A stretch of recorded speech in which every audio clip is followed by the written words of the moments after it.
We still do 7 NUFC Matters show a week for free. But if you want to help support NUFC Matters, then there are a few ways of doing it. Hit the like button on each live broadcast and video. This helps the channel grow.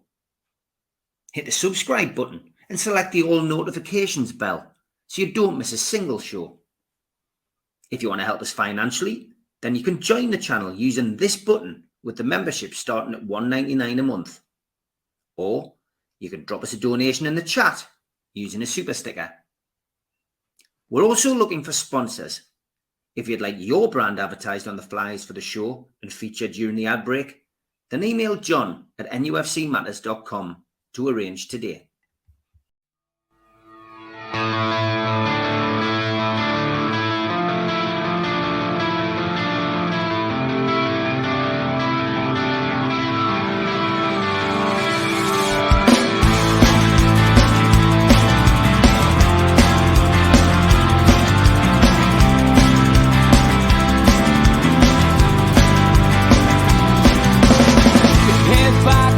Critics attack. It feels like I've been talking to myself again.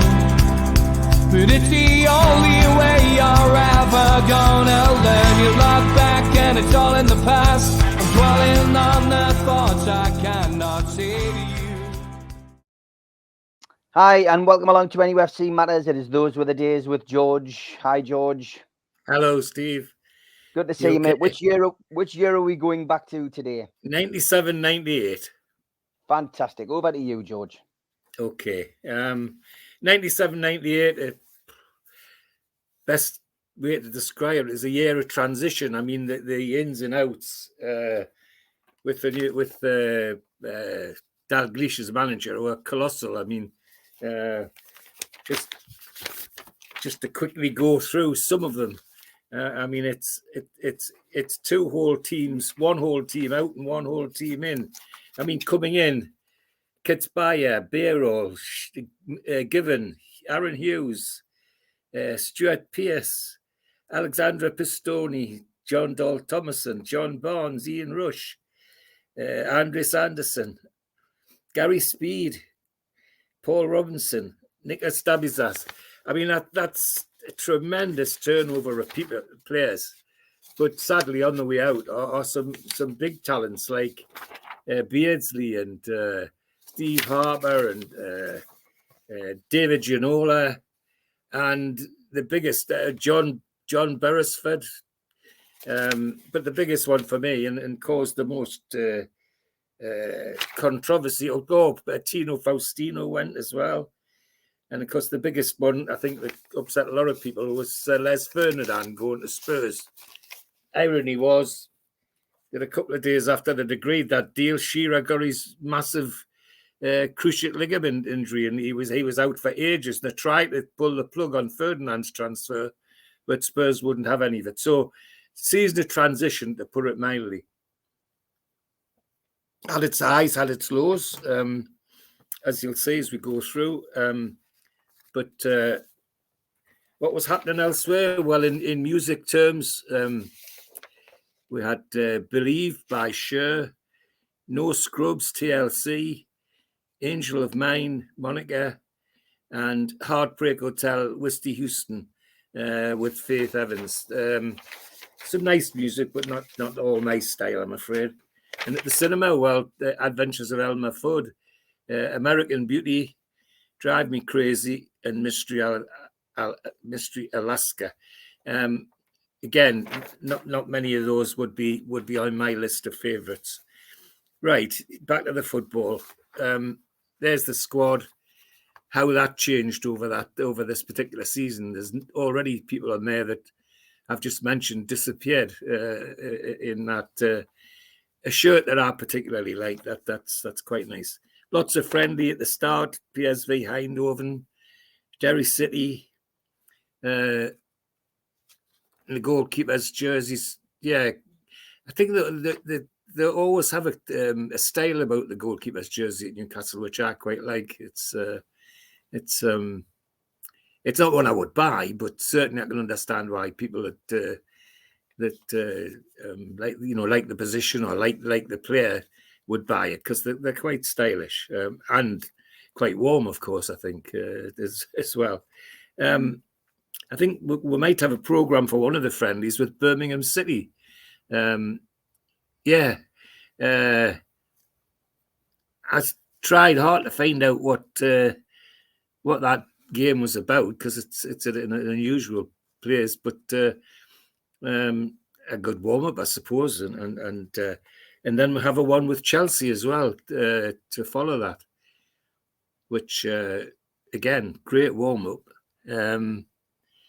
But it's at Goodison Park, so it's obviously an international tournament, Umbro International Tournament, which is what it says, which has slipped by my radar, I'm afraid. It did.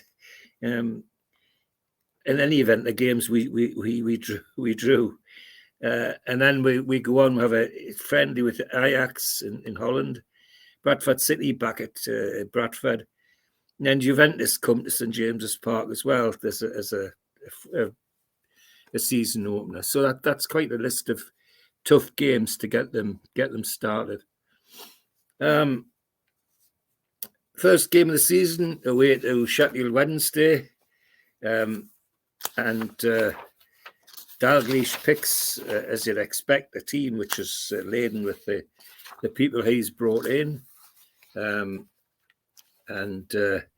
First, Shea Given, Steve Watson, Alexandra Pistoni, Philip Albert, Stuart Pearce, David Batty, Rob Lee, Timuri Kitsbaya, Tino Asprilla, and John Dole Thomason and John Beresford.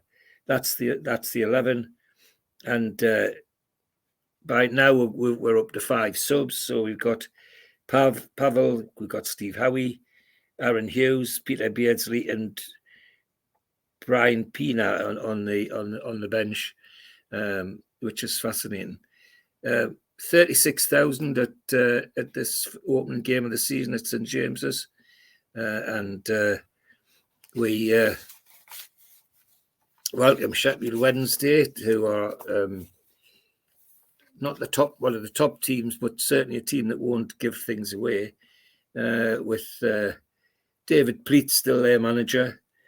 Kevin Pressman is in goal, Ian Nolan at fullback, Peter Atherton, Stanovic, Des Walker, Mark Pembridge, Benito Carboni, Guy Whittingham, and a tidy side, a very experienced side, but one that shouldn't really trouble us in this game. A tidy game, end-to-end stuff, and good start for Newcastle. Asprilla gets a typical Tino goal from a corner in the second minute, so we're heading quite nicely to a comfortable win, we think. But then Benito Carboni steps in 8 minutes and makes it 1-1, and that's how we stay till the interval. And afterwards, it's end-to-end stuff, but nobody can hit the back of the net. Then on 72 minutes, Tino Asprilla again gets the ball and just does his own things, saunters through the Sheffield Wednesday defence and slips the ball in the bottom corner. So we start with a 2-1 win against Sheffield Wednesday. We're then into the qualifying rounds of the European Cup. First games against Dinamo Zagreb, and it's 35,000 at the game, which is not a bad crowd for this game. And I think the idea of Europe captured the Gallagher corner and all that, and sides almost identical to the one that played Sheffield. It's Shea Given, Philip Albert's injured, and Steve Howie comes in. John Beresford, Steve Watson, Pistoni, PS, Batty, Lee, Kitsbaya, Thomason, Asprilla. So, and Keith Gillespie's on the bench with Beardsley. As I say, nearly 35,000 at the game, and Zagreb are no mugs. They're very experienced in Europe, and we get it off to a reasonable start, playing well, in charge of the game the first half, and John Beresford gets a goal on 21 minutes. It's from a free kick, and he floats it over, and it goes. So we're in the lead till half time, and then we seem to be in control of everything. And then Zagreb's big centre forward, Savitovic, pops up in the penalty area, and they'll leave him unmarked, and bang, 51 minutes, and we're 1-1. And it's a bit backs to the wall then, because Zagreb think they can win this game. They're going in to have a go, and have a go they do. But as luck would have it, another free kick in the second half, and on 75 minutes, and John Beresford steps up and repeats the dose right into the top corner. Goalkeeper no chance. So we start our European venture with a 2-1 win, and everybody's delighted about that. We now at home to Aston Villa in the Premiership, and it's always good football side, Aston Villa, that good reputation for that. And of course, we have a history with them, which still continues to this day for a variety of reasons. But we start the game with unchanged side: Shea Given, Steve Watson, Pastoni.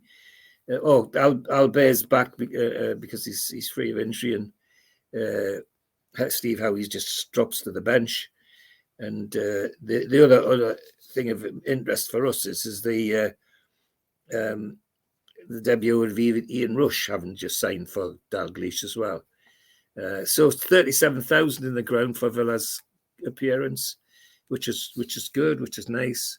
And Villa come with a strong side. They usually have a strong side, and they come with Bosnich and goal, a goalkeeper with a big reputation, and both on and off the field, a bit of a character. Gary Charles, Steve Staunton from Liverpool, Gareth Southgate, a name we conjure with these days for other reasons, Ugo Egiog, Ian Taylor, Mark Draper, Simon Grayson, who's to make himself a name as a manager in recent years, and Stan Collymore and Dwight York. Quite a tidy side, and as I say, nearly 37,000 in the ground for this game. Good football game, lots of end-to-end stuff, but nobody able to stick the ball in the back of the net. And then on 13 minutes, just as things were settling down, free kick, and who was it again? John Beresford steps up, and we're 1-0 in the lead. Now, you know that we've scored 3 goals this season, and Beresford scored them all, which must be an unusual thing by him. But it's a good game. End-to-end stuff, but nobody can hit the back of the net. You know, the onion bag's safe from all efforts that people try, and we run out 1-0 winners in a very, very entertaining 1-0. It is unusual to describe a 1-0 as an entertaining, but it was an entertaining game. Some good football. Worth noting the referee, Gary Willard, who was one of those referees who in those days didn't mind talking to the press and talking to the fans. Didn't always go down well with everybody.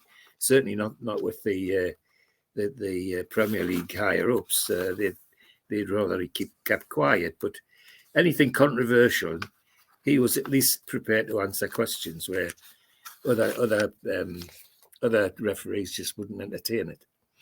So we now go to a return match with Zagreb, Dinamo Zagreb, for the qualifying European game. And in Zagreb, it's an entertaining game. We go with our same team, Given, Watson, Pastoni, Albert, PS, Batty, Lee, Barton, Daspia, Thomason, and Beresford. 34,000 in the game in Zagreb. and entertaining game, end-to-end stuff most of the time, and it's first half. Everybody can do anything except hit the back of the net. You know, they just near misses, woodwork, and but anything but it go in. Then just before half time, we get a penalty. The clumsy challenge on Thomason as he was going through, and got a penalty, and who should grab the ball but Tino, and Tino Asprio slots the penalty in on 43 minutes. So we go in at half time 1-0 in the lead. We then have a very, very difficult second half when Zagreb definitely want to have a go at this and give us a really hard time. And they score on 58 minutes, and just before the end of time, the big centre forward again, Sitovic, scores the second, well into injury time to make it 2-1 to them, which makes it 2-2 on aggregate and on the score. So we have to go into extra time, and extra time played, and fortunately for us, just on 119 minutes, Kitspire scores one of his inspiring goals and gives us the 2-2 draw there, but enough to get us through 4-3 on aggregate. So that's a good victory for us to go through to the next round of the European Cup, the next qualifying round of the European Cup. And then we're back home to domestic things with the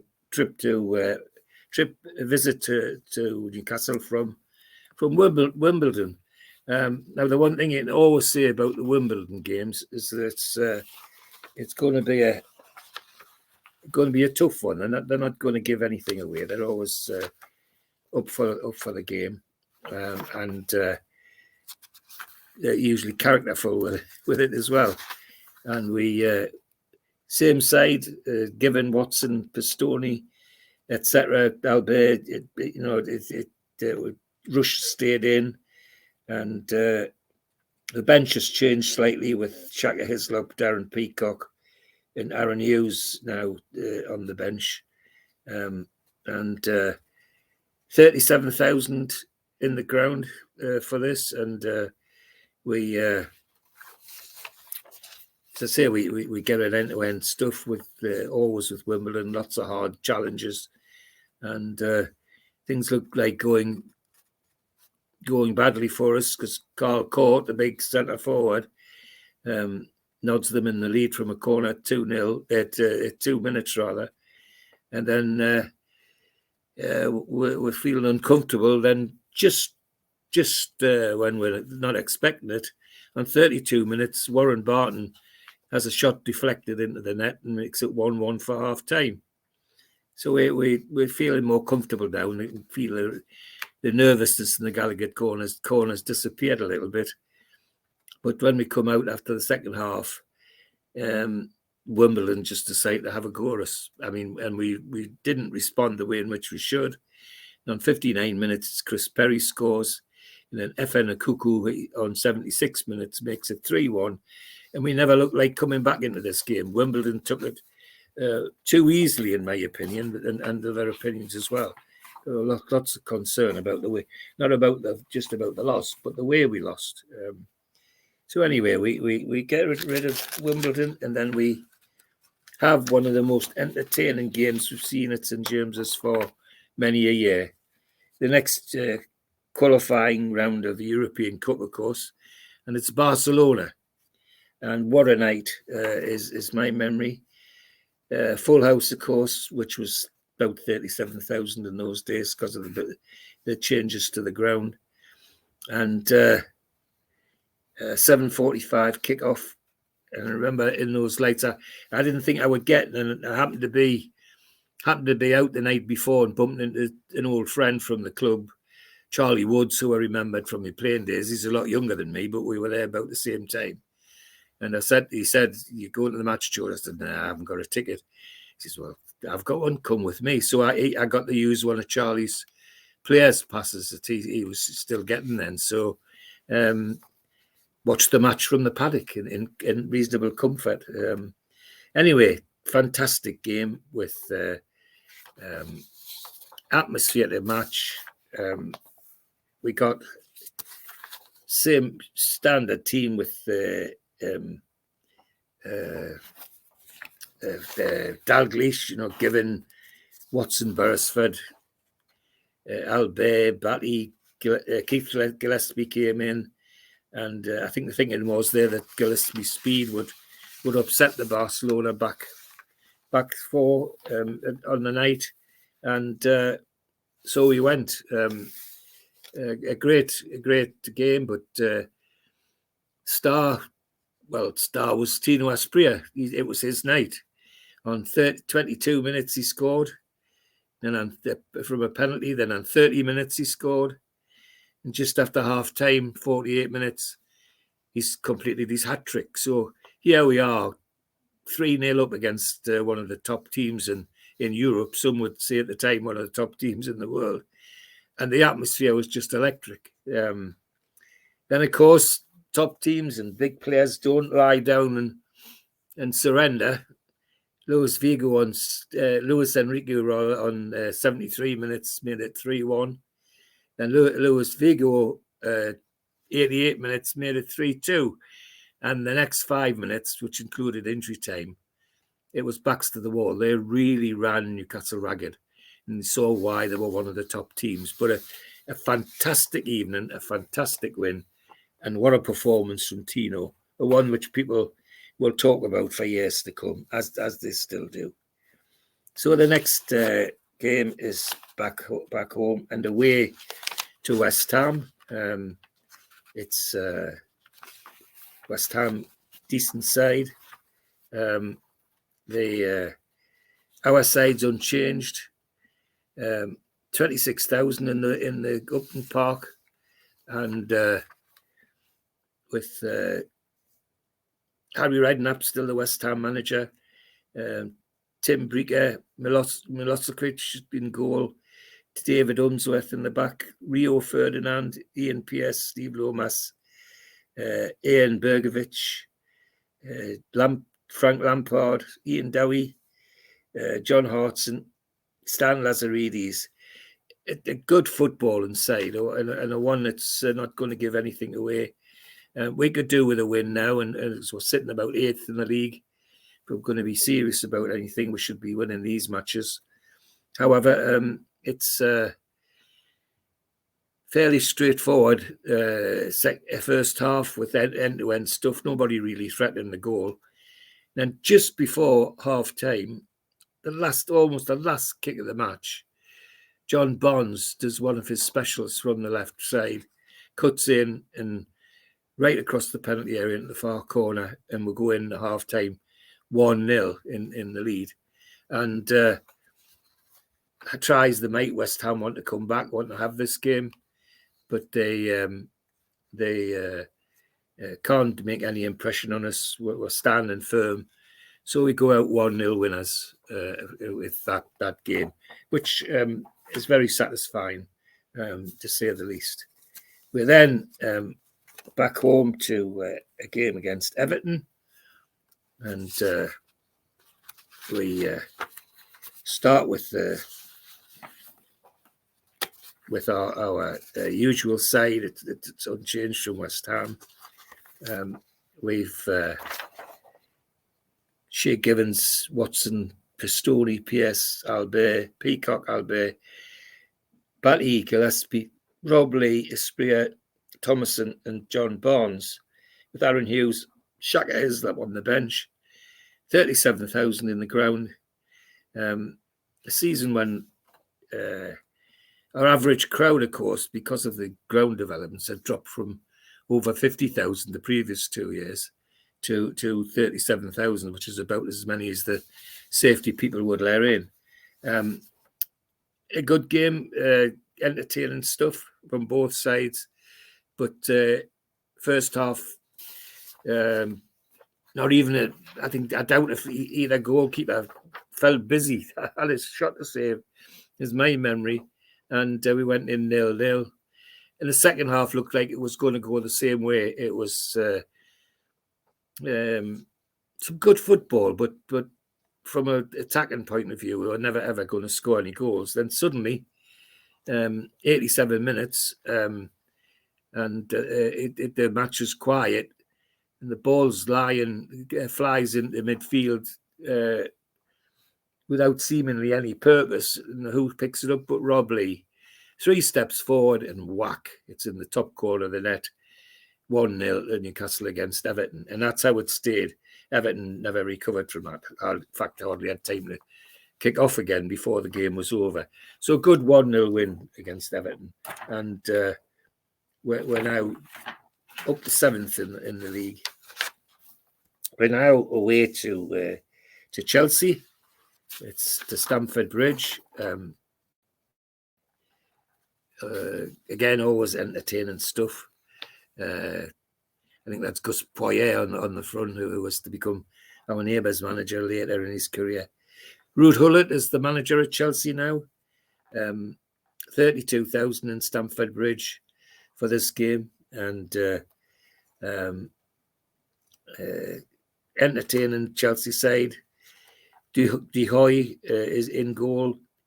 Graham Lasso, fullback, Andy Mears, Frank Leboeuf, Paul Hughes, Gus Poyet, Roberto Di Matteo, Tori Andre Flo, big blonde Scandinavian centre forward, Gianfranco Zola, and Dennis Wise, of course. Quite a talented side. But if we're going to be serious about anything, we've got to be beating this talented side. First half was good football, but no real threat on goal. And then second half starts the same, but then in the middle of the second half, from a corner, Gus Poyet is left unmarked, and he doesn't miss opportunities like that, and bang, on 73 minutes, he makes Chelsea 1-0 up. And that's the way it stayed. We couldn't, try as we might, we couldn't get back into the game. We were 1-0 losers, and that's how it stayed. The next game we go to is next European qualifying match against Kiev, Dynamo Kiev. And the first leg is in Kiev. The attendance, I had to look twice at this attendance. 100,100. And I know it was a big game, but I hadn't appreciated that we filled the stadium virtually in Kiev. But I gather afterwards, when I read from various press reports, that they were bussing people from all over the district to make sure the ground was full, to try and intimidate Newcastle. Well, intimidate they might have done, but it was a good game. Looked bad for us though. Rebrov in 4 minutes scored.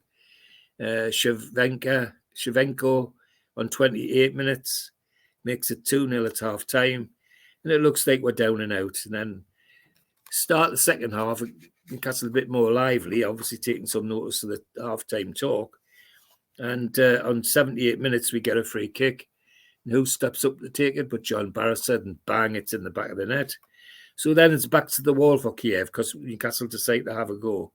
And have a go we do. And 85 minutes, the very same John Barrett puts the ball in the back of the net from a corner. Almost, it was direct.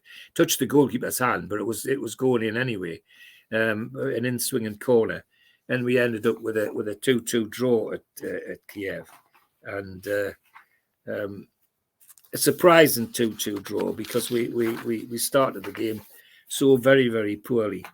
And with that sort of crowd on top of us, it made you wonder whether we would survive. Now back to a home game against Tottenham Hotspur, and series of entertaining games with Tottenham over the years, and this is no exception. It's a really, really entertaining game. 37,000. The ground's full nearly every match now, and we're up to 6th in the league, and unchanged team. We have a settled side with Dalglish. He seems to have been made his mind up that he could trust the people he's using. Shea Given in goal as usual, and making it, starting to make it show why Dalglish liked him, brought him from Blackburn.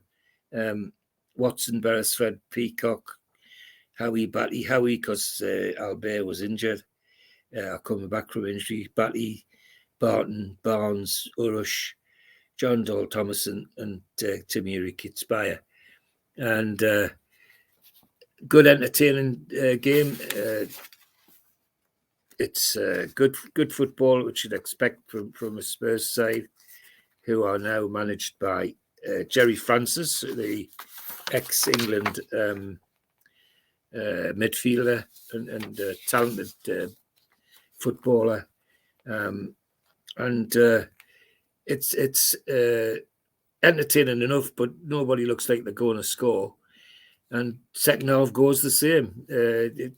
Everybody's settling for a 0-0 at the Galgate corner, and then suddenly, none other than Warren Barton, there's a skirmish just outside the area, and falls to Warren, and he just leathers it, and bang, it's in the bottom corner on 89 minutes. So there's hardly time to kick off again before the whistle goes, and we get our points and a 1-0 victory against Tottenham, which was quite satisfying. Talented side, Tottenham. Mike Walker in goal, Stephen Carr, who we get to know later as fullback, Colin Calderwood, we get to know, Sol Campbell, Ramon Vega, Gary Mabbott, Stephen Clements, Roel Fox, Les Ferdinand, Chris Armstrong, and David Ginola. That's a list of players. 1, 2, 3, 4, 5 who have Magpie connections. And if you, of course, include Calderwood, because he became a coach with her when Houghton was here. So a very, very decent 1-0 victory against Tottenham. Next is Hull City in the third round of the League Cup at St James's Park. League Cup's a trophy which we struggled at then, and we've struggled at ever since. But never mind, we welcome Hull to St James's for this game. 35,900 in the ground, and entertaining game. They're not Hull on going to lie down, and Dalglish, true to his words, feels a strong enough team with the usual Given, etc. in the side, and Mark Hateley's the manager of Hull, big centre forward, and it's turgid, I think is the best word to use in the first half. Hull won 10 men behind the ball. Obviously, they're not going to volunteer to be slaughtered, and we seem incapable of opening them up. So it's 0-0 at half time, and it's looks like it might get that way in the second half, but there's a substitution for us, and Des Hamilton goes on for Thomason, who has an injury, and then he's hardly been on the pitch, and then 47 minutes the ball drops at his feet, and bang, we're 1-0 in the lead from a good shot from Des Hamilton, and then more backs to the wall stuff from Hull, and we not do much about it. And then a bit of magic from Ian Rush on 83 minutes, and it's 2-0 to Newcastle. So that's advancement to the next round of the League Cup. We're then away to Leeds United in a league match. A game which is always hard fought, truly contested at Ellen Road or at St James's Park. We got an unchanged side again, and looking to start to capitalise on some more victories away from home. 38,000 in Ellen Road, and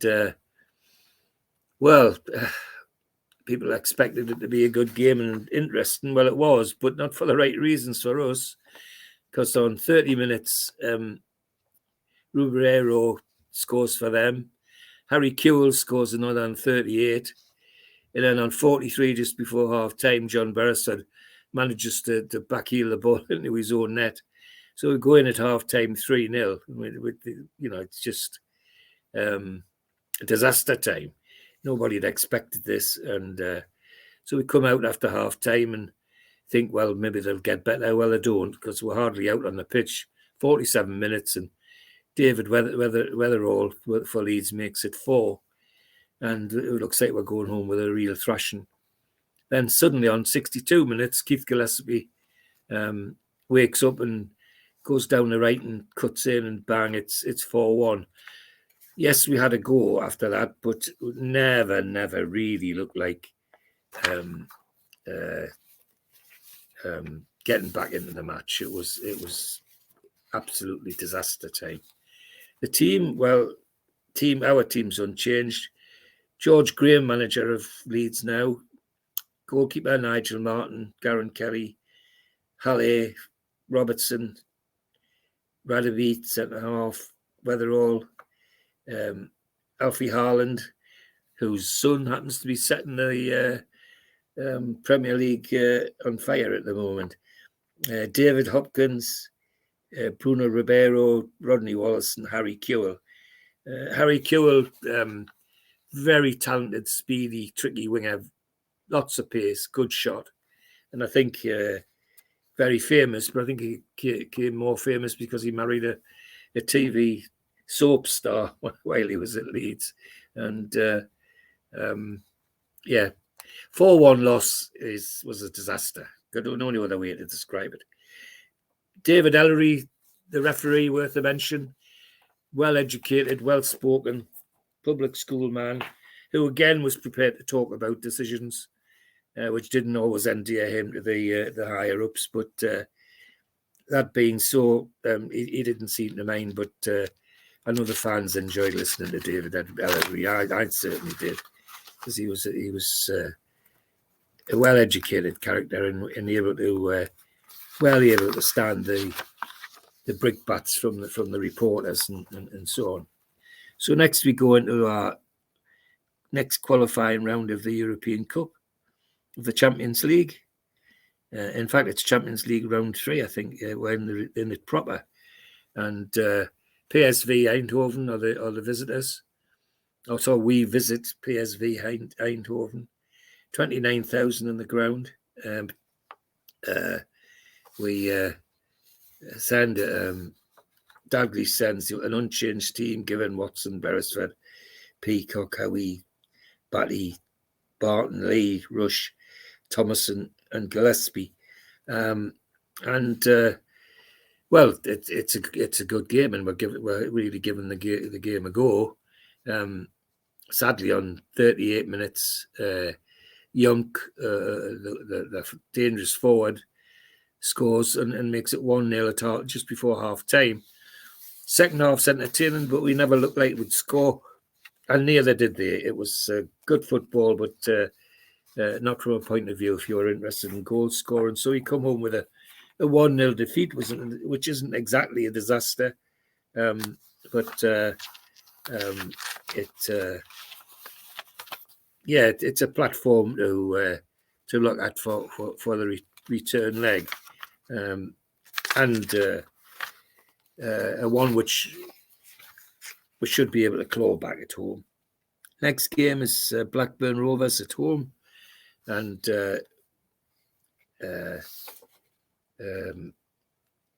we send out the an unchanged side, and Blackburn come with a new manager, a name that people will be able to conjure with, called Roy Hodgson, would you believe? Blackburn team, some stars in it, Flowers, the goalkeeper, Stephen Henry, Colin Henry, Chris Sutton, who's Shearer's right-hand man at Tyne, is now does a lot of TV and radio work. Gary Croft, Billy McKinley, Stuart Ripley, Tim Sherwood, again a regular on television, and Kevin Gallagher, who we got to know much later when he came to us. And an entertaining game. Blackburn playing good football, but Newcastle, 27 minutes, Keith Gillespie picks up a loose ball and fires it into the net with ease. So it looks good, 1-0 at half time, and we're playing well. But so are Blackburn, and then it's no surprise on 57 minutes when Sutton's left alone in the penalty area, and bang, it's 1-1. Entertaining stuff. My memory is a draw was a fair result. Neither side looked as though they deserved to win. And the referee again's worth a mention, Jeff Winter from Stockton-on-Tees, another man who didn't mind talking to the press and the telly and to keep people informed. I think it was quite clever, because it got the press and others off their back. So it and certainly muted the criticism from the terraces. I from my point of view, used to pick up in the Gallagher, and people had heard what Jeff Winter had to say and quite appreciated it. Now, next game's home game against Leicester City, and Leicester had a good side, but not the side that should be challenging us if we're serious about doing anything this season. We go in with an unchanged team. Dalglish very faithful to the people he's brought in. The only thing worth mentioning is that midway through the second half, Steve Howie gets injured and Des Hamilton comes on. And then similarly in the middle of the second half, Thomason gets injured and Rush comes on for us. Leicester, an entertaining team, playing good football, and it's a decent enough game. The 37,000 as usual at the match, because it's a full house every game now. It's a quiet game except for the first few minutes. Then suddenly Ian Marshall, Leicester's dangerous centre forward, bursts into life, and on 12 minutes he puts them in the lead. And then on 32 minutes he makes it 2-0, and everybody's biting their fingernails in the Gallagher corner by now, as this shouldn't be happening. And then John Barnes manages to get a penalty, and we're 2-1. Then Thomason scores right in injury time at the end of the first half, 45 plus 2 minutes, it says on here. And so we go in 2-2, having been looking as though we're really out of it. And look forward to a second half, and out come Leicester. And, well, they'd obviously had more sugar in the tea than we did, because they were far better than we were. And Matt Elliott, dangerous centre-back with Leicester, from a corner, bang, it's 3-2, and everybody thinks, oh, all the hard work gone to waste. we've had it. But then the last 10 minutes, Newcastle really gave it a go. And just before the end, free kick, John Beresford steps up and bang, it's 3-3 on 90 minutes. Hardly time to kick off again when the whistle goes, but a decent draw. Leicester's stars, well, Matt Elliott I've mentioned. Steve Guppy, who very tricky left-sided player who we're getting to know much better then. Muzzy Izzet was a dangerous midfielder. And Neil Lennon, of course, a controversial character, Neil, who went to be great manager at Celtic. And it was in one of these matches against Leicester, of course, they had the controversial incident where Alan Shearer appeared to kick him in the face and didn't even get spoken to by the referee, never mind the card. All Shearer would say about it was just the way he fell. His reflexes flicked his foot out like that. Well, yeah, that's how it happens. Gary Parker, Steve Claridge, big, dangerous centre forward who's been around many years, and Ian Marshall, and then the biggest of the lot, big bruising lad, Emil Heskey, dangerous forward in his day, and 3-3 it ends with an entertaining game. We now entertain PSV Eindhoven in the return leg for the European Cup, third round, and well, it's the group rounds is how it is really, and everybody's full of anticipation for this, and it's a good entertaining game. First half 0-0, but going to Nords 0-0. Their dangerous forward leaves nils, scores just before half time, go in 1-0, and we think, well, certainly the Gallagher corner there was hope we could come back, but it never looked like it. It was turned into pretty turgid because PSV wanted to hold on to what they had. But then on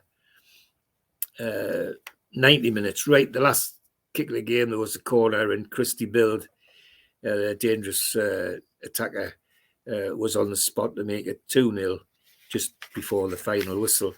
And very disappointing to a 36,000 crowd. It wasn't quite a full house, but it was. We obviously wanted to do better than that, but what we've done is put ourselves in a very difficult position in the group we're in.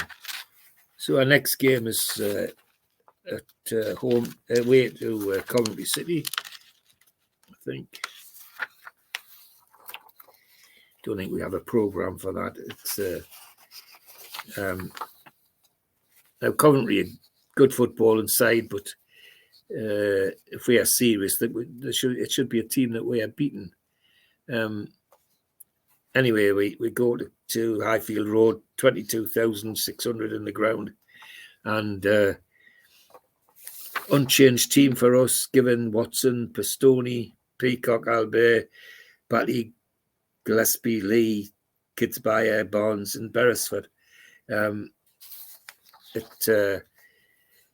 Coventry really have a go at us right from the off, and their big centre forward, Dion Dublin, who is much known for buying houses now as he is for football. Dion Dublin in 4 minutes, bang, we're a goal down, and it looks like that's how it's going to stay. But 32 minutes, John Barnes does one of his solo runs down the left and slots the ball in to make it 1-1 for half time. We hopeful that we might get something in the second half, but unfortunately, defence is asleep in a corner, and Dion Dublin, not the sort of man you leave free. Bang, and it's 2-1. Then minutes later, literally 2 minutes later, there's a midfield skirmish, and the ball just is almost lying free without anybody doing anything with it. And of course, it rolls to Rob Lee, who with two paces, and bang, it's 2-2, a draw. And it fixes us round about 9th in the league, which is isn't brilliant, but it's better than being going in the wrong direction. We now got a away game against Derby County, 4th round of the League Cup, and we want to make progress in this cup. And Dalglish shows his intentions by playing a full strength side. He's changed Shea for Shaka because Shea's got a bit of a knock, so rested him. But otherwise, it's the full team. And as I said, 27,000 at Pride Park. They just moved into that. Season before was the baseball ground before that, of course. And Jim Smith's still the manager of Derby, an old friend of ours. Good side at Derby, but goalkeeper with Mark Poob, Christian Daly, Gary Rowett, who we know from down the road, Jacob Lawrison, Chris Powell, Lee Carsley, Stefan Aranio, Jonathan Hunt, Francesco Biani, Paolo Wanchop, Dean Sturridge, and a tidy side, but not tidy enough. We give as good as we get. Then on 72 minutes, middle of the second half, John Dahl Thomason picks up a loose ball and slots it into the bottom corner to make it 1-0 to Newcastle. And that's how it stayed till the end. Derby couldn't come back. And so we go into the next round of the League Cup. And we're now at home in League Two, Southampton. It's an entertaining fixture. And in the Southampton side, of course, one of the bogey players against us, Matt Le Tissier. What a talented player, but what a pain in the backside in Newcastle. Can't remember a game against Southampton when Le Tissier in the team that he didn't score, either make or score a brilliant goal and leave us floundering. It's the only way to describe it. He was a very talented and dangerous player. We fielded unchanged team. Shaka Haslip stays in because Shea's still recovering from injury. 37,000 at the game, and looking to get a win to try to push us up the league a bit. Where because of other results, we've slipped to 9th now. And anyway, first half's quite entertaining, but upset by the fact on 5 minutes, Kevin Davis, a big Southampton centre forward, makes it 1-0, and it looks like we're struggling into the game for the rest of the half, but we couldn't score, and then immediately looked like we might to get something. On 56 minutes, John Beresford scores one of his regulation free kicks, and everybody thinks, well, at least we're going to get a draw. Well, not according to John Beresford, because lo and behold, on 72 minutes, another free kick, and he repeats the dose. We go in, go home 2-1 winners, and with smiling faces when it looked like we might not get anything out of the game at all. We Southampton team, well, yes, the Tissier was in the side, Kevin Davis, David Hurst, Kevin Richardson, Carlton Palmer, all football names, Francis Benelli, Jason Dodd, Paul Jones. They're an entertaining side, but not dangerous enough for us. 2-1 winners against Southampton. Great. Then we go for the return game in Europe against Barcelona.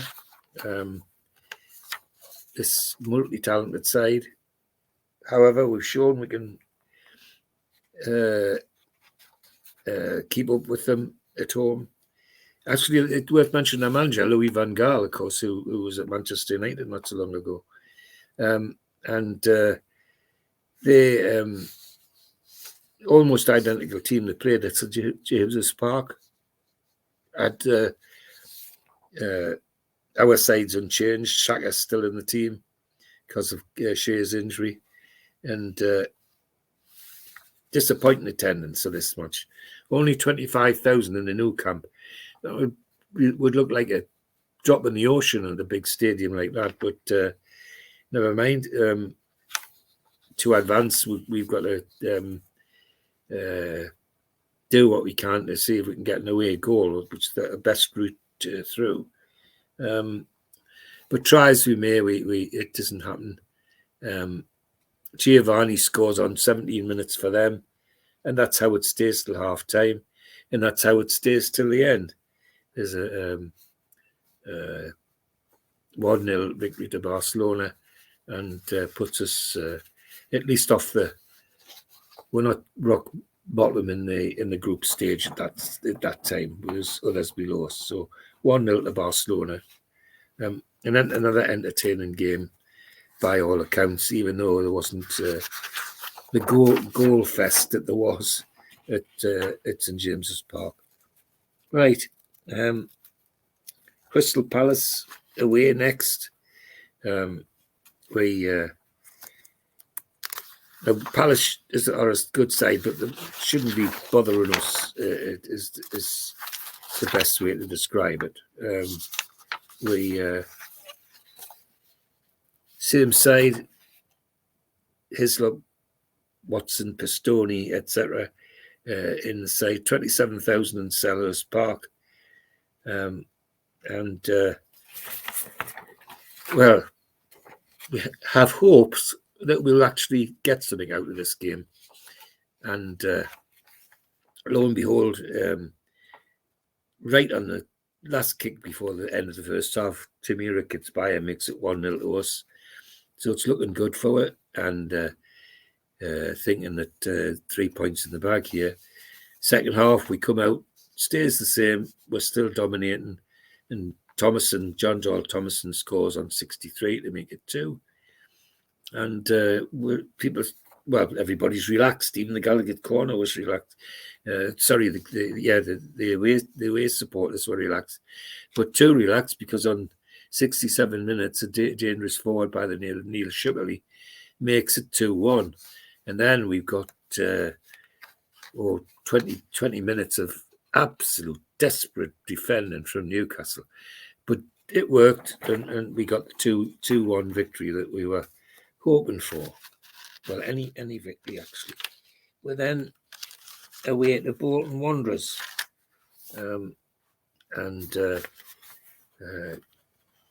Bolton a tidy side.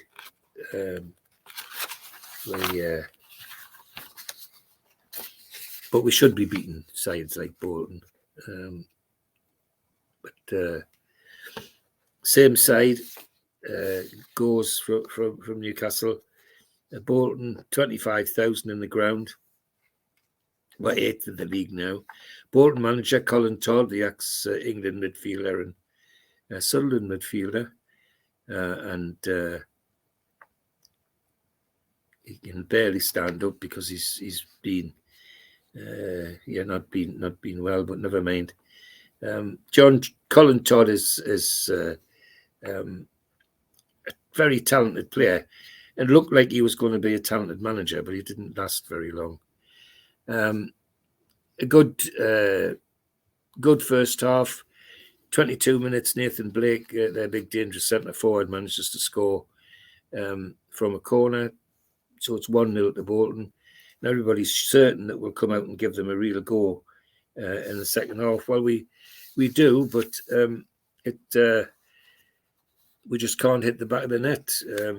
And everybody reminding Dalglish that he sold all our attackers, including Ferdinand, at a time when Shearer was on one leg. Anyway, Bolton side, Colin Todd fielded. Some good names: Mark Whitlow, Brannigan, Bergerson, Icelandic fullback, Mark Fish, Andrew Todd, Per Franson, Jamie Pollock, ex-Middlesbrough, Scott Sellers, of course, so we got to know very well. Alan Thompson, ex-Newcastle Junior,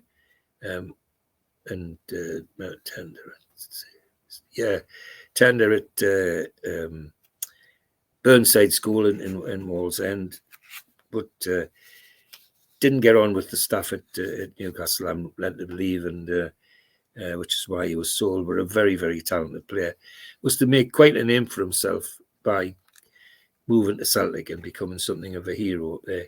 Nathan Blake, the dangerous centre forward, Dean Holdsworth, who always a dangerous player as well. So 1-0 to Bolton, disappointing because that was a match I think we all thought we might win. So next we're home to Arsenal. It's a game we'd like to get some points out of, but Arsenal are never going to lie down. It's always going to be tough. Unchanged side from Dalglish, Heslop, Watson, etc. Again, 37,000 filling the stadium. And Arsenal, team of all talents, difficult to beat. And Arsene Wenger is now their manager. And talented team. Seaman in goal with Lee Dixon, Winterburn, David Platt, Martin Keown, Tony Adams, Ray Parler, Ian Wright, Emmanuel Petit, Dennis Bergkamp, and Mark Overmars. Very, very dangerous and talented side.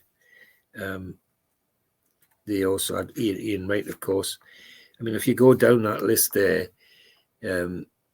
see a bit of Winterburn on the telly, see Martin Keown on the telly, see Parler and Ian Wright on the telly, all to do with football, and quite a talented bunch. Anyway, the game fairly average, but just before half time, 36 minutes, Ian Wright comes in and scores a very neat goal from a long cross and sends us in 1-0 down. Everybody's hopeful we'd come out and rattle them a bit. Well, we don't. We never look like we're getting back in this game. And so we lose to Arsenal 1-0. And that knocks us down to 10th in the league, which is making people feel just a little bit uncomfortable. We now got Dynamo Kiev at St James's, and we're going to make progress in this group league of the Champions League, the European Cup. We've got to do something with this match, and do something we do. We end up 2-0 winners over Kiev. John Barnes scores on 10 minutes, then Stuart Pearce on 21 minutes. And it's a nice win, but it's over by half time in a sense. John Barnes on 10 minutes, Stuart Pearce on 21, and 2-0 it is, and 2-0 it stays, with disappointing attendance, because people I think have given up because of where we are in the league, in this league stage. Only 10,100 at the game, which is, remember the night being quite disappointed about that.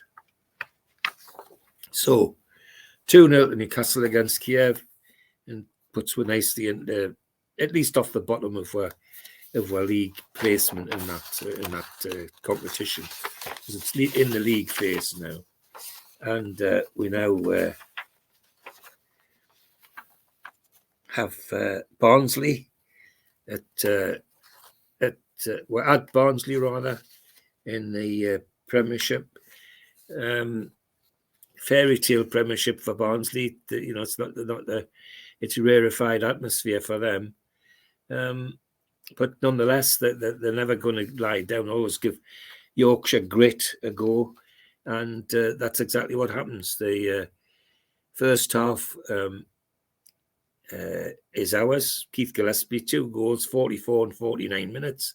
Second 49 minutes just after half time, and it looks like we're sailing it. But that's discounting the fact that John Henry, who we know very well, bangs one in from the edge of the box. And then another man we get to know as a coach, Neil Redfern, on 90 minutes, right at the end, makes it 2-2. So we come home with it with a 2-2 draw after it looked like we were going to walk away with a 2-0 victory. Well, nobody walks away with anything in the Premier League.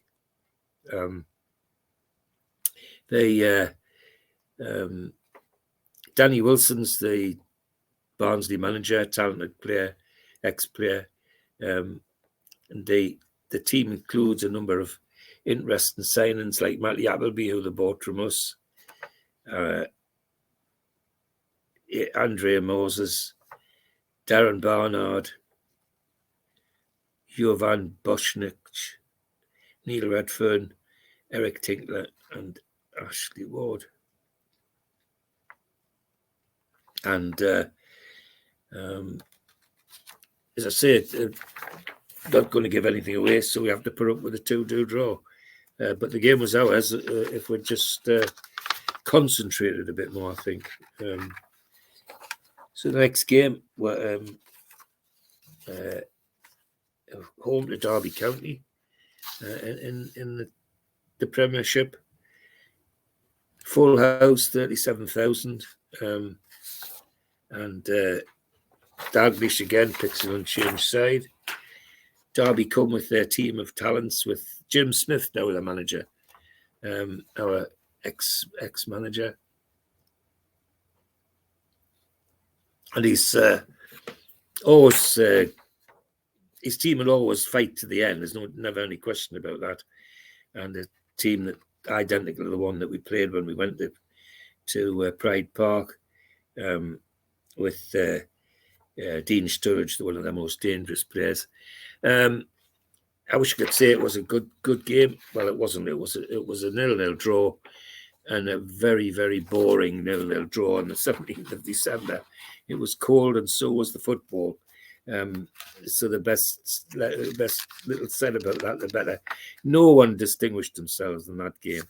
It needed a start to liven things up and put the ball in the net, and we just didn't have one. Neither did they. So we're now away to Manchester United. Sorry, at home to Manchester United. Always going to be a very, very tough game. We field an unchanged team. So Alex Ferguson, CBE, is the manager of Manchester, and the team, well, all stars: Schmeichel, Gary Neville, Ronnie Johnson, Gary Pallister, ex-Borough player, Phil Neville, David Beckham, Nicky Butt, Ryan Giggs, Paul Scholes, who was substituted by Ole Gunnar Solskjaer halfway through the second half, Andy Cole, and Teddy Sheringham, who they bought from Tottenham. Very dangerous side, and a one which we'll have to watch. Again, full house, 37,000 in the ground, and Newcastle with an unchanged team. It's end-to-end stuff in the first half. Either side could have gone in the lead, but didn't. Same the second half, and then lo and behold, who should upset the apple cart but a young man called Andy Cole on 66 minutes to put Manchester United in the lead, 1-0. We looked as though we might get it back, but the truth was that it was only might. We never really looked as though we had the cutting edge to finish it off. So we end up 1-0 losers and fixed in ninth position in the Premiership.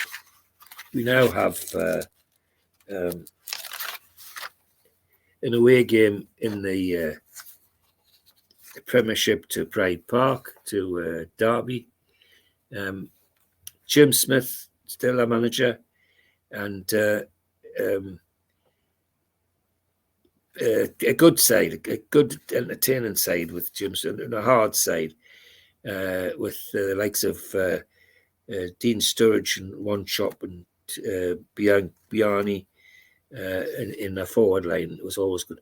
31,000 in the ground at Bolton, Derby rather, and a good game, an entertaining game in many ways. Gets off to a flying start for Derby though, with Stefano Cariano with a 4-minute penalty, and it kind of knocks the stuffing out of Newcastle. It takes them halfway through the half to wake up. After that, it's end-to-end stuff. It could have gone either way, but the reality is that it stayed Derby's way, and they ended up 1-0 winners, and never, as I say, never looked like changing that way. And we're now down to 10th in the league.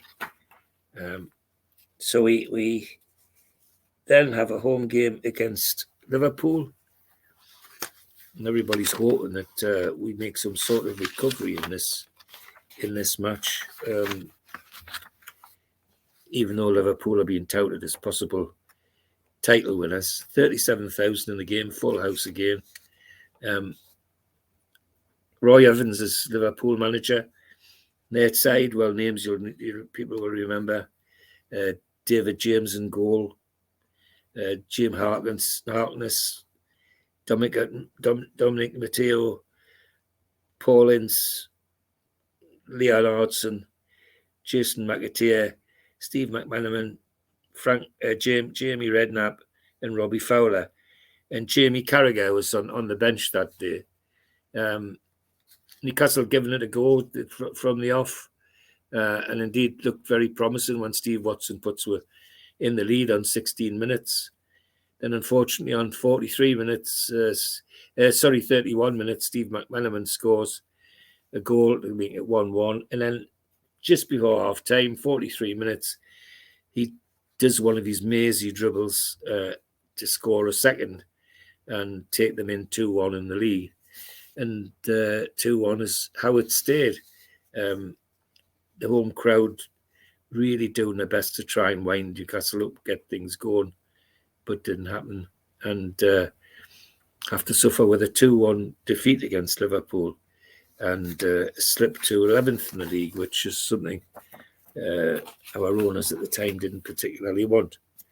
The next one is FA Cup round against Everton.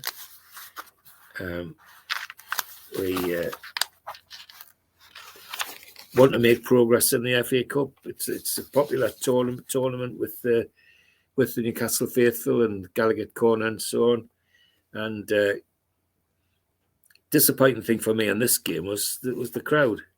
Sorry, we're at Goodison Park. We're away for this game, but even then, only 20,000 at Goodison Park isn't what we'd expected. You know, everybody would have thought more than that. But obviously, the Everton fans are getting a bit fed up with what's happening to their team and just aren't turning up.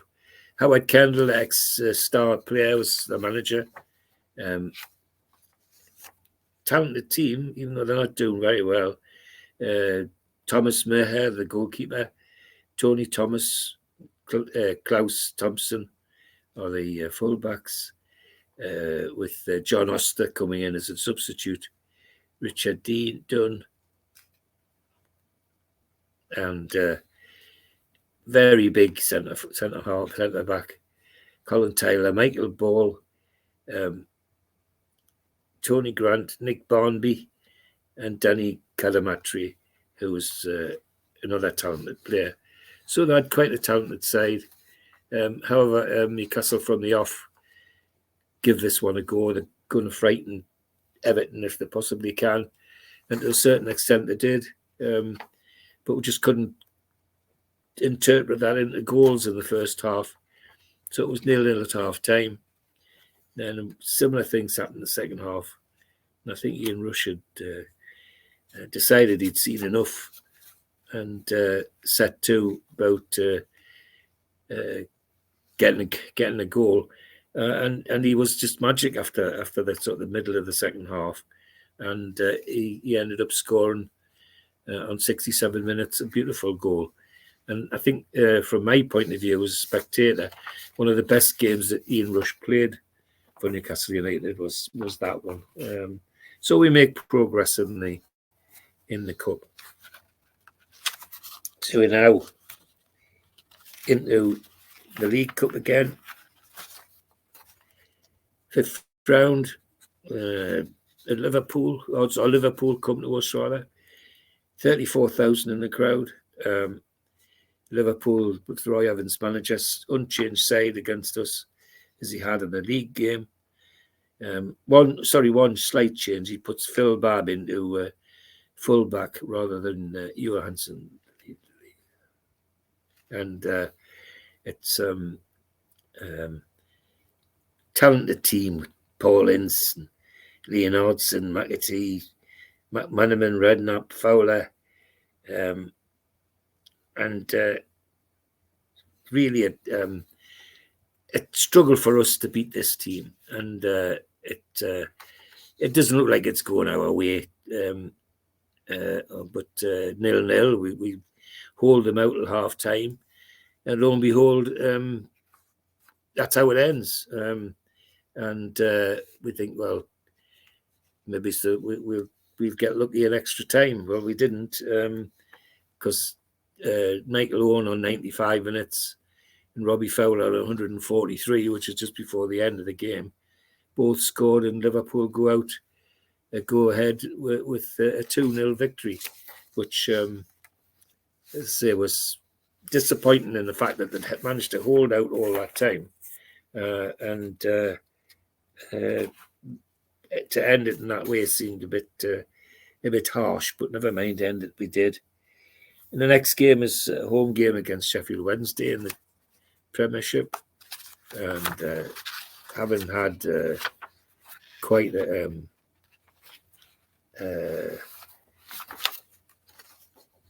disappointing game with them at the opening of the season. It was very ordinary. It was hoped that we would shake ourselves and have a better go at it. I think this is an away game, George, yeah? You said home. It's away, yes. I think. Yeah. Away, it is. Yeah, we started the season with the home game against Sheffield Wednesday. That's right. 29,000 in Hillsborough, and Dalglish now has Hasler back in goal. Watson, Beresford, Barton, Peacock, Hughes, Hamilton, Rob Lee, Thomason, Barnes, and Gillespie. And a lot of the names missing now because Dalglish has sold most of them. But still a good side. And we go hopefully to see if we can do something about lifting ourselves up this league a little bit. But Paolo Di Canio, who becomes famous here for all sorts of reasons, on 1 minute scores a blinder for Sheffield Wednesday. It really knocks the stuffing out of it. However, we keep plugging away, and John Dole Thomason in 20 minutes makes it 1-1 rather, and that's how it stays until half time. And it looks like that's how it's going to stay at the match. But John Newsom, Sheffield Wednesday, a dangerous attacker, left on his own for 2 seconds, and bang, it's in the back of the net with Heslett with no chance at all. So we lose that 2-1, and that takes us down to 11th place in the league, which is quite disappointing. We're now at home to Bolton, and well, this is a game we've got to win if we want to make any progress at all. 37,000, the crowd's still faithful, full house every game, still coming, believing in the team. And we get off to a flyer with Barnes scoring a good goal on 6 minutes. Kidsbayer is all over the place. A good game for them. This unfortunately, Nathan Blake, the big Bolton centre forward, equalises on 72 minutes, and it looks like we're going to slide out to a 1-1 draw. But then Kidsbayer, just to put the tin out on a great game, runs almost the length of the field to make it 1-1. And I think this is the game where he ends up kicking the boards around the pitch, and all fall over. When he's so excited by scoring the goal. But it was a great goal. And only comment I'd say about the Bolton team is a good team, made even better by the fact that a certain man called Peter Beardsley and a certain man called Scott Sellers were playing for them, and made our life difficult, but not difficult enough. We end up with a 2-1 victory, which at least lifts us up to 10th place. The referee, another controversial guy, Graham Paul, used to speak, and sometimes used to speak too much. Like minutes before we played a game. I think it was a cup final against somebody. It might be the one against Arsenal in this season. And he announced he didn't like Geordies. He didn't like Newcastle players. He didn't like, and this from a referee, you can imagine it went down a storm. And frankly, how he continued to referee any matches against us after that, I don't know. But he did anyway. We now the League Cup, Premiership match against Liverpool, and it's Anfield. Sorry, no, we're at home. No, yes, at home to Liverpool in the league, and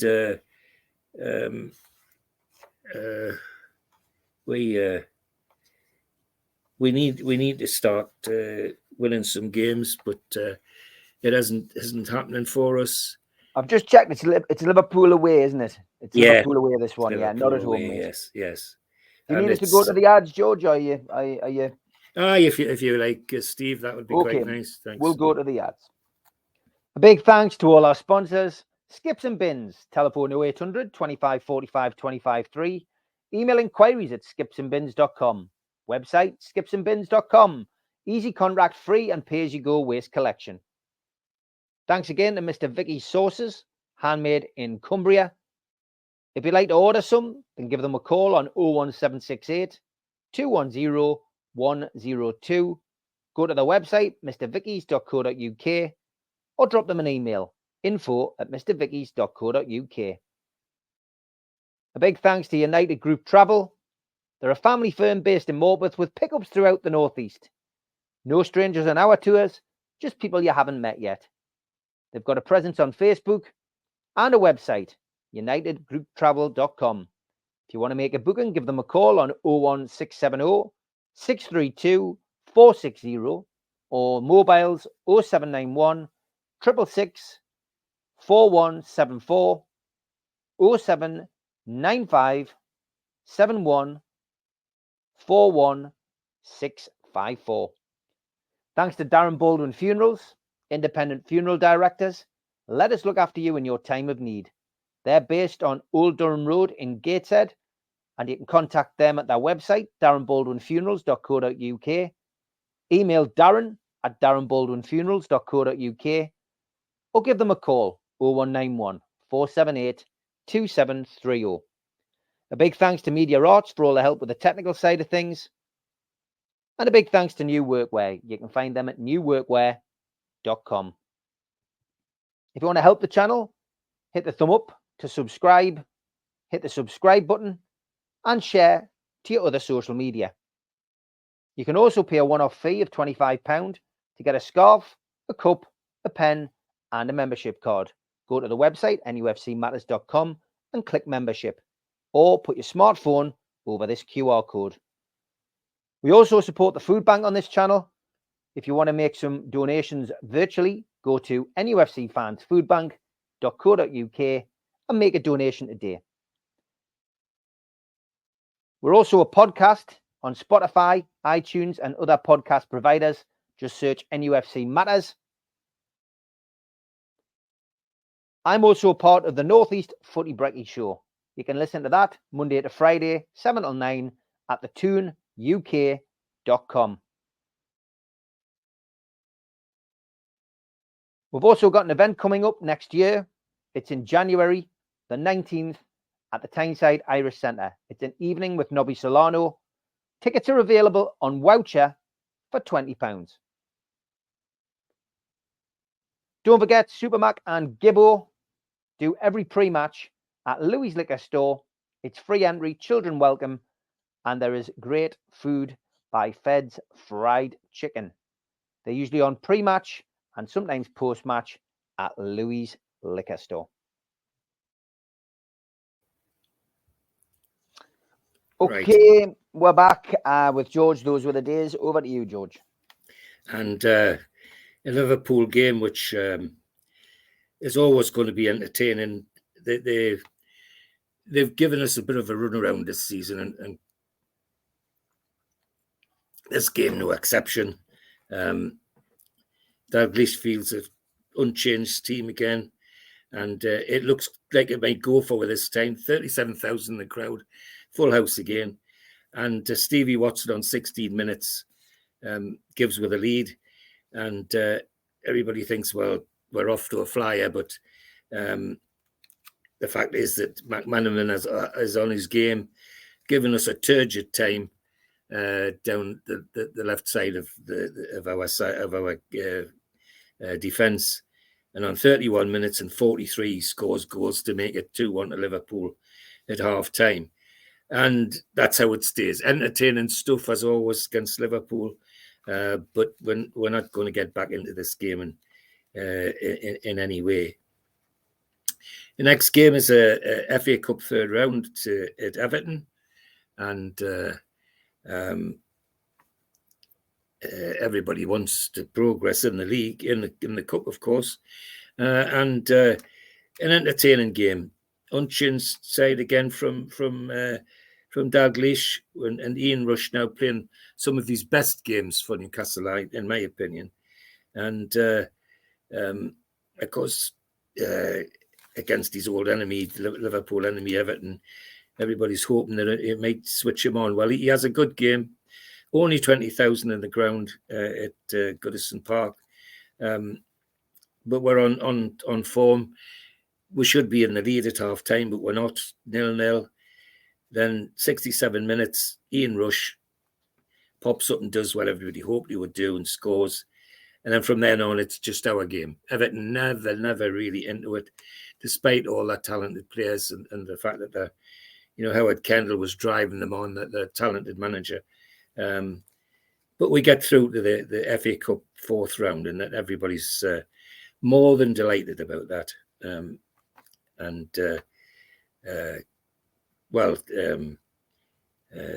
Couldn't be happier. It's the FA Cup's one of the things that we like to see in Newcastle, and we're through. That's the important thing.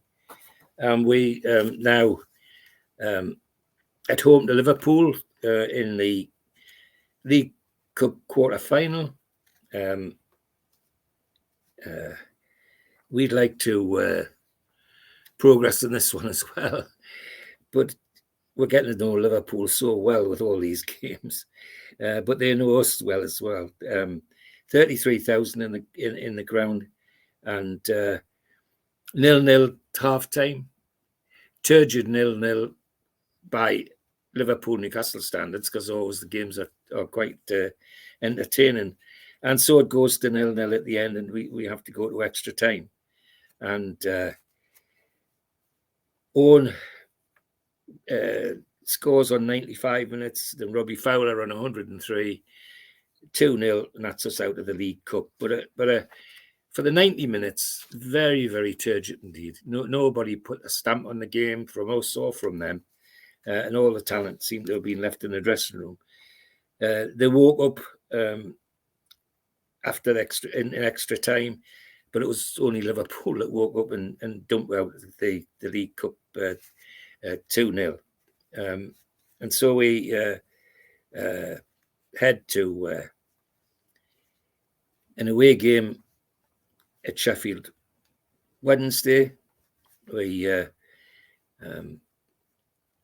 always having tough games with them this season. Di Canio scores in 1 minute. He's a pain in the backside to us.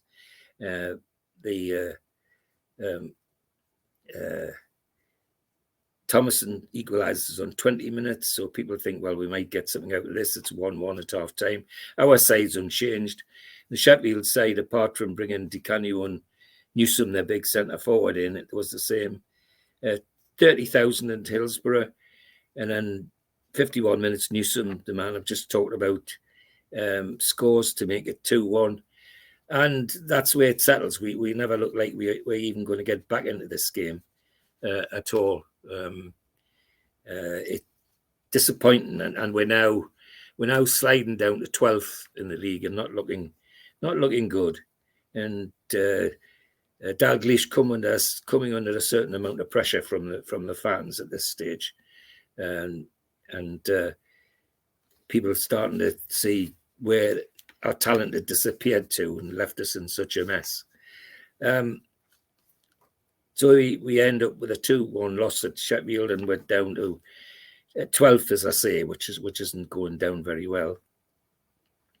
We then go to have at home to Bolton, and everybody thinks, well, we should beat Bolton at home, and it's a better game. We're playing better. Nathan Blake, the big centre forward, who seems to have a habit of scoring against us, very dangerous the whole match. But so was John Barnes. He had a good game that day, Barnesy. 6 minutes he scores, and then 1-0 half time, and that looks like it's how it's going to stay. But unfortunately, the same Nathan Blake I've just spoke about, left alone for a minute, and bang, 1-1 with a dangerous header from a corner. And we think that 1-1's not the end of the world, but Tamiri Kitsbai has got different ideas, and he scores a winner right on the death, which he had a habit of scoring at the sort of last minute goals, and we end up with a 2-1 victory, which has lifted us up to 11th in the league, and a high sigh of relief, because another loss then, and we would have been in the wrong end of the table for the wrong reasons. So we at least got points on the board from that game. The next game is an away game at Liverpool. We've seen so much of Liverpool this season. It's amazing. 48,000 in Anfield. Unchanged team from Dalglish: Heslop, Watson, Pistone, Barton, Aaron Hughes, Pearce, Gillespie, Lee, Thomason, Barnes and Beresford, and marks the return of Alan Shearer on the bench in this game. As always, with Newcastle and Liverpool, an entertaining game. Michael Owen, of course, it would have to be, who opened the score on 17 minutes. End-to-end stuff after that, but nobody seemed to have the ability to stick the ball in the net, and that's how it stayed. With Owen, the most dangerous player on the pitch that day. There's no doubt about that. And people hope that Barnsley would, Roy Evans, still their manager, that Barnsley might switch it on against his old team. Well, on that day he didn't, so we lost 1-0. And we now need to concentrate, because we're slipping the wrong way in this league. We're down to 12th and could be worse.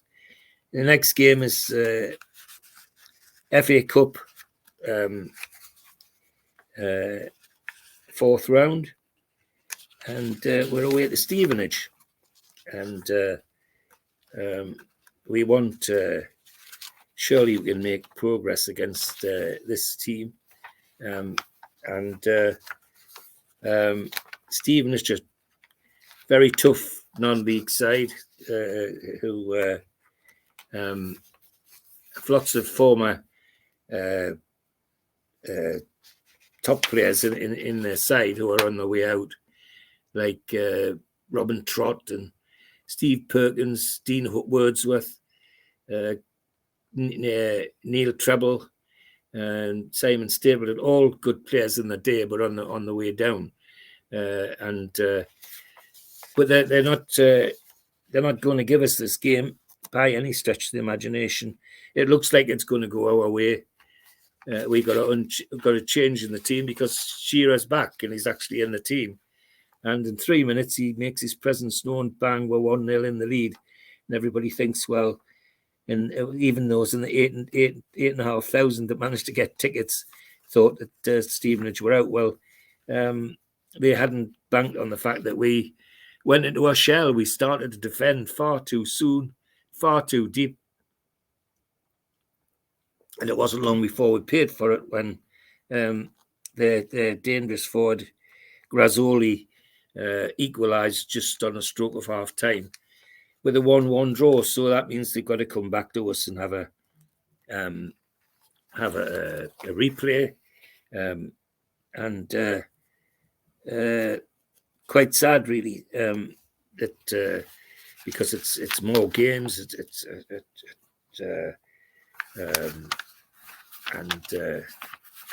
Is what we could have done without, because of all the European games we're playing as well. So we then go to Aston Villa for the league game. 39,000 in Villa Park. Same unchanged team from Dalglish.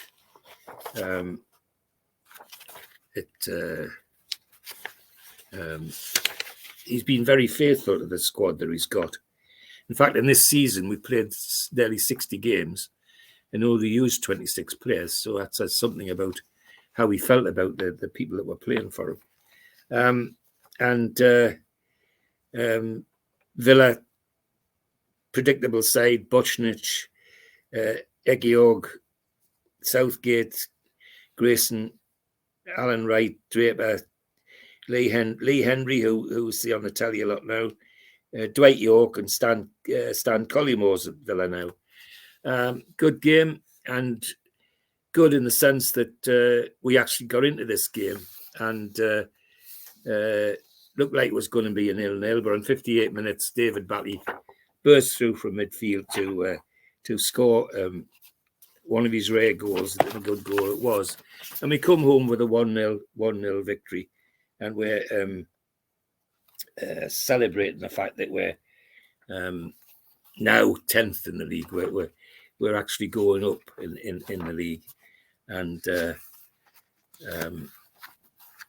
want to make progress. However, the next game is the return, the replay of the FA Cup against Stevenage at St James's Park, and we want to make progress in this cup, and it's a good game. Stevenage aren't going to give it up easy. Still a full house, 37,000 for this non-league side, and unfortunately for Stevenage, Shearer's not only back in this game, he's actually on form. On 16 minutes, he opens the score, and 65 minutes, he gets a second, and that's it. Stevenage really aren't in it, except that just, midway through the second half, very casual defending by Newcastle, and Gary Crawshaw for them makes it 2-1.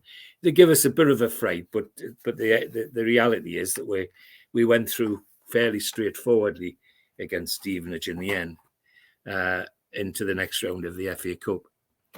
Next game is a home game against West Ham, and we want to win this one, see if we can send ourselves up the league a bit. Well, it doesn't happen. We've got same side out, except that we bought Andy Griffin now, and he comes in at fullback. And West Ham go for us, and have a real go with Harry Redknapp still their manager. And Stan Lazaridou, 17 minutes, puts them in the lead. And despite our best efforts, we can't get back into this game. It's West Ham's game, and we're struggling to make an impact at all on the game. And referee again, Uriah Rennie, infamous because he sent Alan Shearer off at St James's Park one day for excess fouling in the game. And that was in the first half.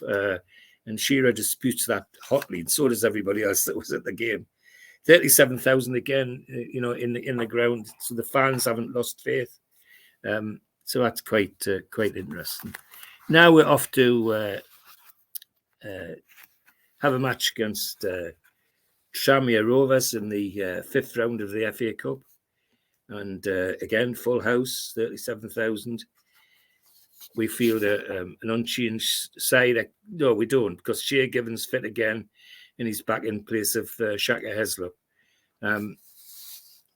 John Aldridge, the ex-Liverpool players, Tranmere manager, and he's got a side which is basically all former Liverpool, Everton and Manchester players, except on the left side of his attack, Liam O'Brien and David Kelly, which who knows very well. But the others are Johnny Morrissey, Graham Branch, Davy Challoner, Andy Thompson, Clinton Hill, Steve Simonson, the goalkeeper. They're all Merseyside players and gave a good account of themselves at St James's Park. Alan Shearer again, 22 minutes, bang, and we're 1-0 up. That's how it stays till half time, and that's how it stayed at the end of the match, because despite having lots of the play, we couldn't add to the score, and Tranmere were dour in defending anyway. So it was a win that which delighted everybody, because progress in the FA Cup is important to Newcastle. The next game is a home game in the league against Leeds. Always a tough game, and Dalglish again faithful to the side he chooses, and our league position due to the other games has now slipped to 13th, which has got people a bit concerned. This is a good game, end-to-end stuff, 0-0 at half time. The only trouble is nobody looks like scoring, and then lo and behold, on 82 minutes, Rod Wallace from Leeds makes it 1-0, and we think, well, that's the end of that. But then our friend who loves to score late goals, Tamiri Kidsbuyer, on 88 minutes, equalises, and we go home with a 1-1 draw, which was totally unexpected the way the game was going. We're then away to Everton in the league. Everton with Howard Kendall still a manager. Slaven Bilic playing for them now is the name that's been around lately in the managerial stakes. Don Hutchison playing for them, Danny Calamatri. But they're a side in transition, Everton, and only 37,000 at the game. And our team unchanged. A poor first half, goes to 0-0, and not much improvement after the second half, after half time, and it ends up quite a dour 0-0 draw. At least the point takes us up to 12th in the league, away from 13th, so we're not doing so bad. We then have the FA Cup quarter-final against Barnsley, and everybody thinks this should be routine,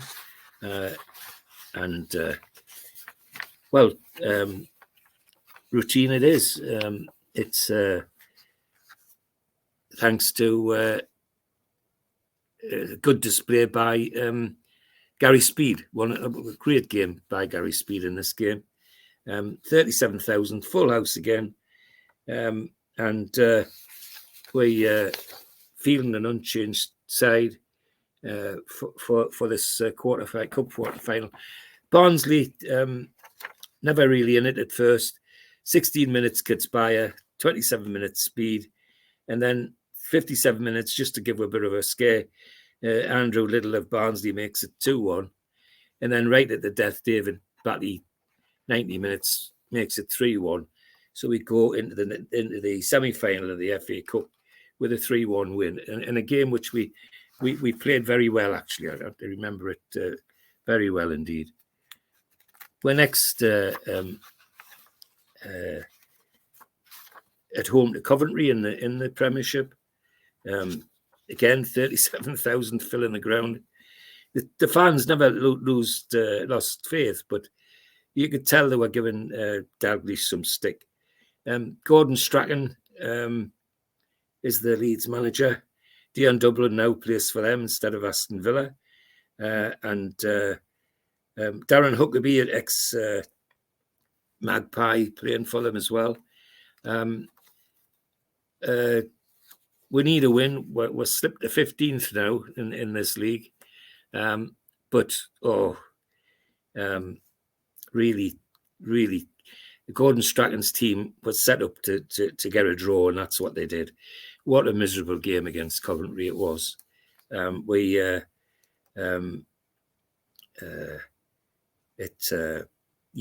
just was awful, to put it mildly.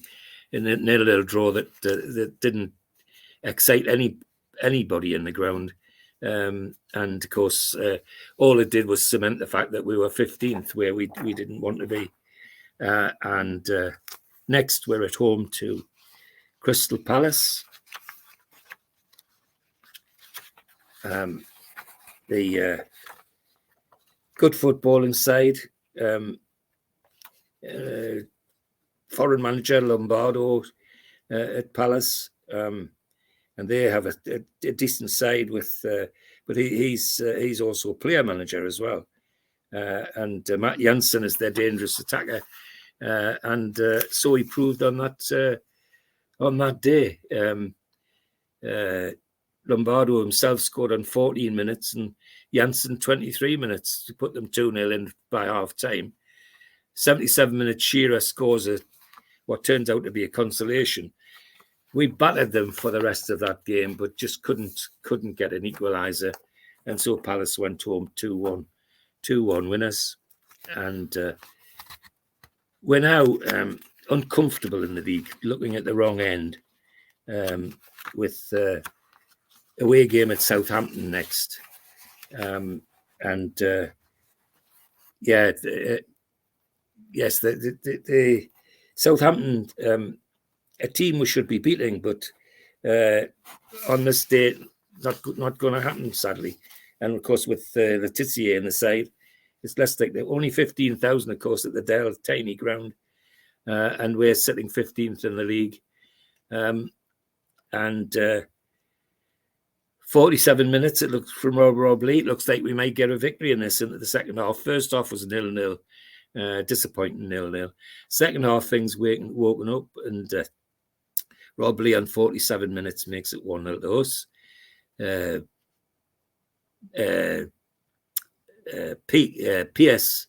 Stuart Pearce scores an own goal to equalise on 69. And then, lo and behold, Matt Letizia gets a penalty, gets up and takes it himself and makes it 2-1 to Southampton. So really, really are stuck at 15th in the league. And going backwards is the worry. Is the big worry.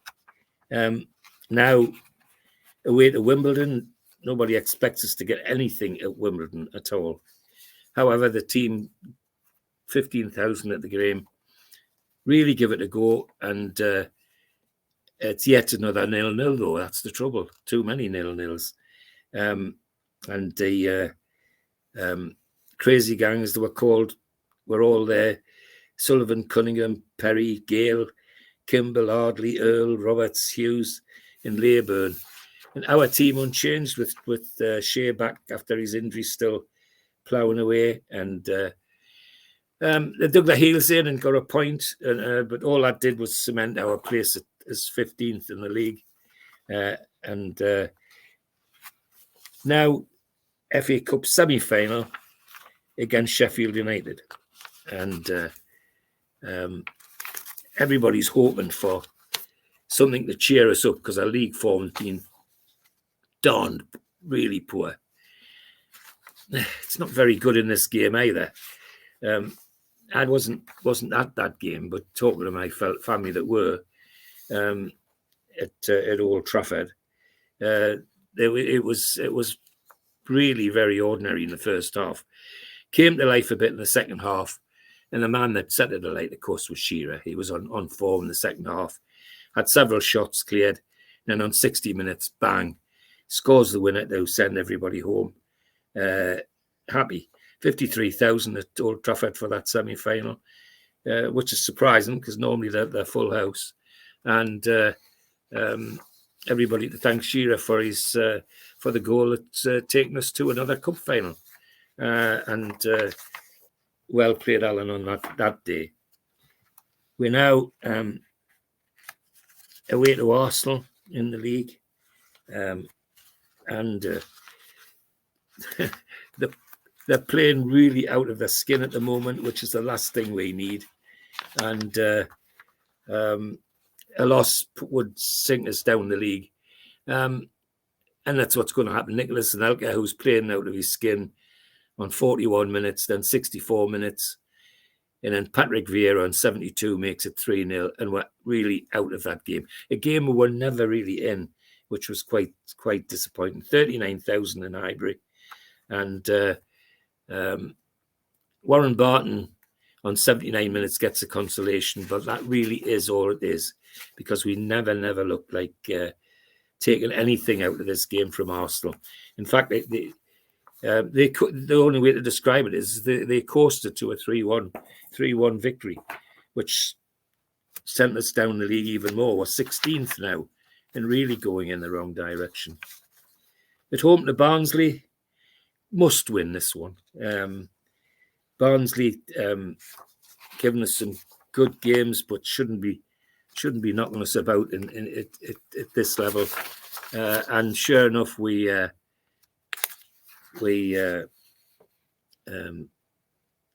fought Andreas Anderson's in the side on 40 minutes just before half time, and everybody's smiling, but smile knocked off their face by another Swedish player playing for Barnsley, Fjordsen. On 50 minutes, it's 1-1. And it takes an Alan Shearer goal on 86 minutes to clinch the points. But again, a team we should beat, and we're just not putting it together, just not playing well at all at this stage. And at least it lifts us up to 15th in the league and not down as far as 16th. Now Manchester United away, and nobody thinks we're going to get anything out of this game, of course. But lo and behold, what did Newcastle do? An unchanged team goes to Old Trafford, 56,000 in Old Trafford, and which is actually more than was at the Cup semi-final. And 11 minutes, Andre Anderson, the Swedish centre forward again,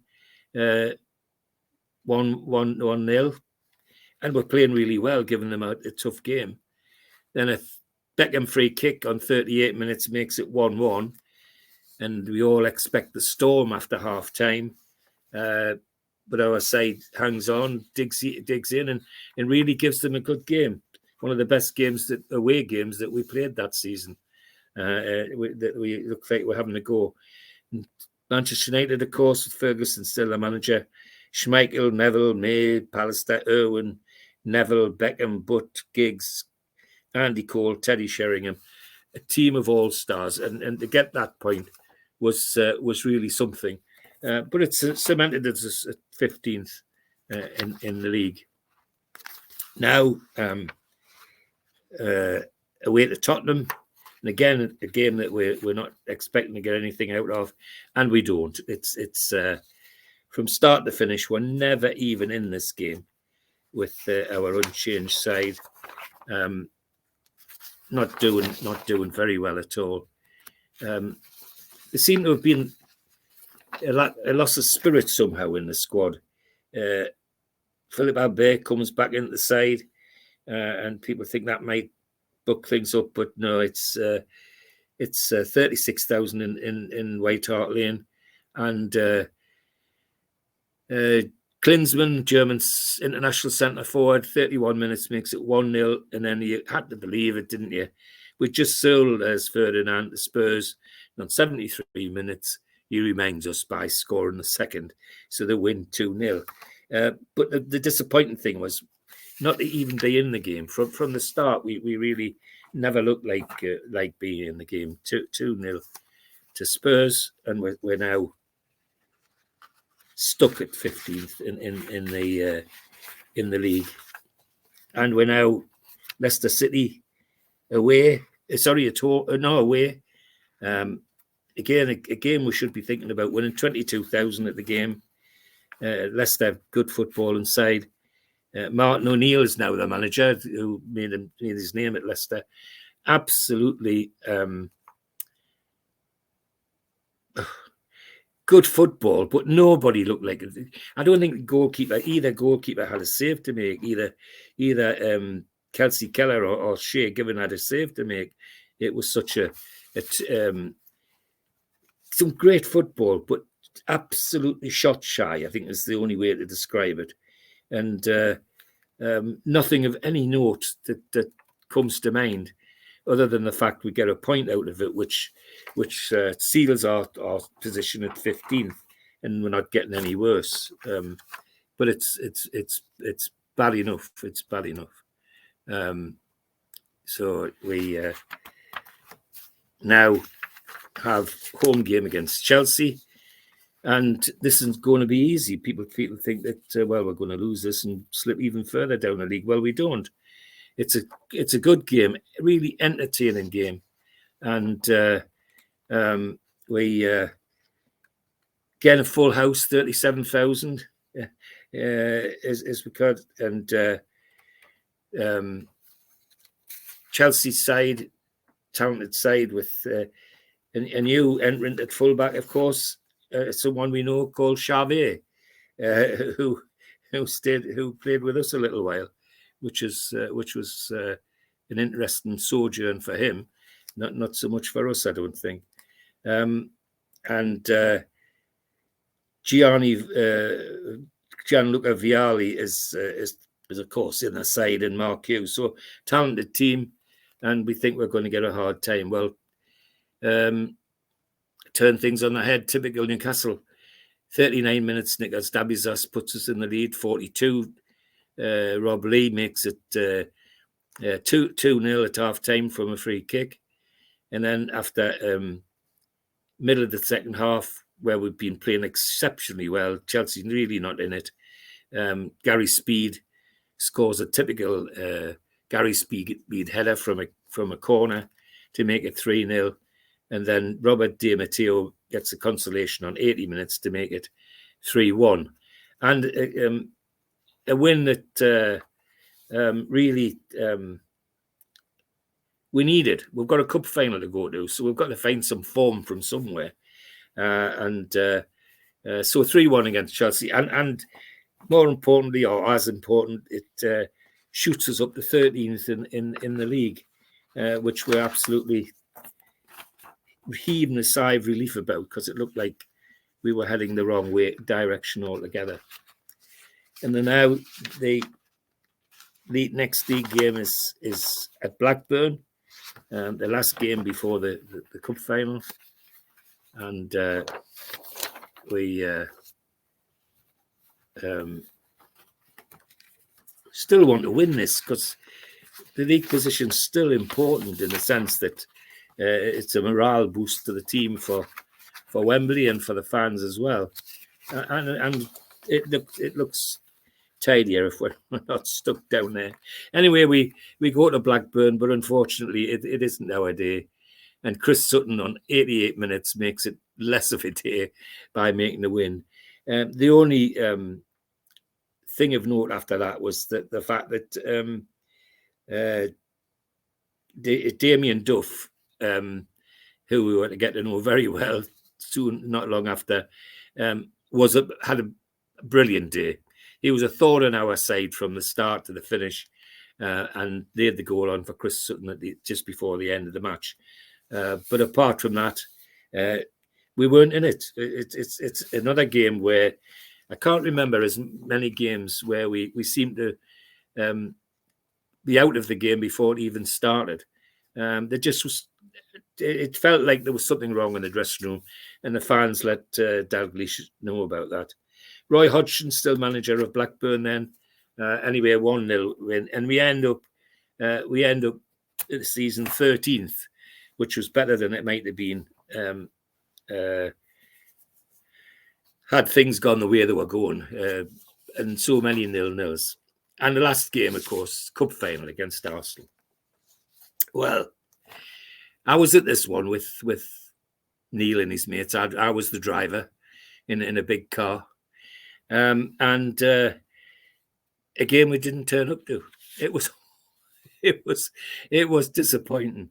It must have been Arsenal's easiest cup final from my point of view. And what a miserable car I had to drive home. The 4 lads in the back, I mean, even when they were drunk, they were still bloody miserable. And I had to drive them all the way home. But the only interesting anecdote I can give you is that on the way out of the car park, this big black car was driving. This policeman waved me into the traffic. So I just put my foot down and went. We'd gone about 200 yards and another big policeman stuck his hand up to stop us. When he said to us, "Did you see who was in that car in front of us?" I said, "No, it wasn't." He says, "Duke and Duchess of Kent."